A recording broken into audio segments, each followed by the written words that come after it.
Jokowi seperti raja yang ogah kehilangan mahkota. Menjelang pensiun, ia masih memoles citra diri. Saya Bagja Hidayat dan inilah opini Tempo.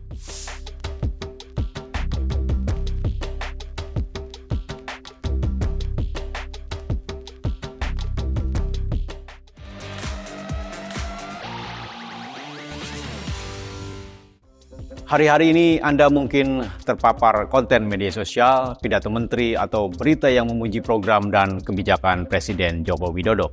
Menjelang pensiun 20 Oktober 2024, hari pensiun Jokowi setelah 2 periode menjadi presiden, ada operasi masif kantor kepresidenan dan kementerian memoles citra dirinya. Setelah Prabowo Subianto dilantik menjadi presiden yang menggantikannya, Jokowi akan pulang ke kota Solo dan disambut 400.000 relawan. 76% penduduk kota itu. Baliho besar yang menampilkan Jokowi dan istrinya dengan tulisan Guru Bangsa telah pula dipasang di dekat rumah pensiunnya di Karanganyar. Para menteri dalam pidato ataupun wawancara dengan media memuji Jokowi sebagai presiden yang berhasil dalam program ekonomi. Di Harian Kompas misalnya, Menteri Keuangan Sri Mulyani menceritakan kinerja moncer anggaran pendapatan dan belanja negara melayani proyek-proyek infrastruktur besar. Menteri Perdagangan Zulkifli Hasan memuji Jokowi sebagai presiden terbaik karena membuat neraca perdagangan surplus selama 52 bulan. Memuji diri sendiri merupakan wujud rasa tidak percaya diri, apalagi jika narsisme itu menjadi bahan kampanye memakai anggaran negara.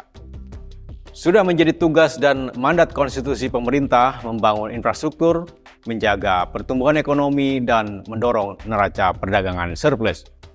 Tak perlu puja-puji untuk melegitimasinya. Faktanya, di masa Jokowi, ekonomi hanya tumbuh 4,2%, jauh di bawah target 7%. Bahkan di bawah 10 tahun pemerintahan Presiden Susilo Bambang Yudhoyono yang rata-rata 6%. Di masa Jokowi pula, jumlah kelas menengah turun dari 21% menjadi 17% akibat maraknya pemutusan hubungan kerja. Surplus neraca perdagangan yang dibanggakan Zulkifli Hasan hanya menyumbang 0,66% terhadap pertumbuhan ekonomi. Proyek-proyek infrastruktur Jokowi meninggalkan gunungan utang.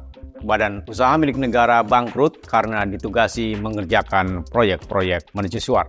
Proyek penghiliran tambang dan mineral mentok pada pembangunan smelter yang menguntungkan Cina sebagai penampung terbesar produk pemurnian mineral. Di dalam negeri, limpahan sumber daya alam itu tak mendorong industri turunan atau inovasi yang memberikan nilai tambah besar. Semua masalah itu kini sedang dipoles untuk menunjukkan keberhasilan Jokowi.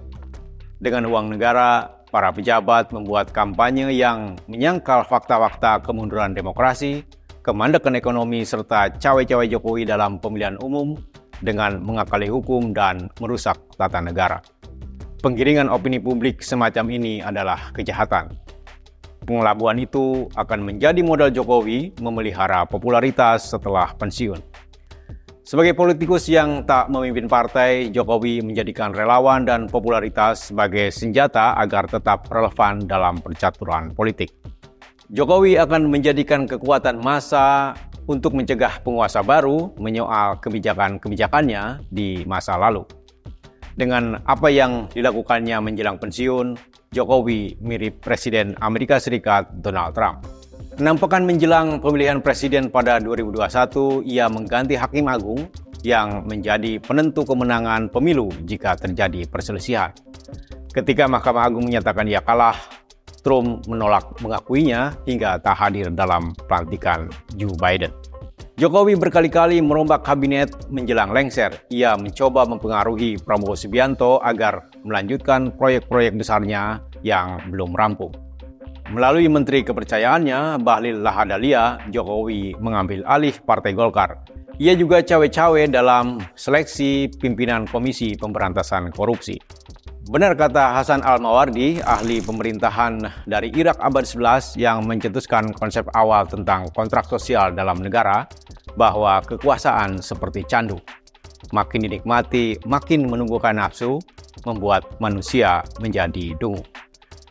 Simak opini dan liputan selengkapnya hanya di majalah.tempo.co.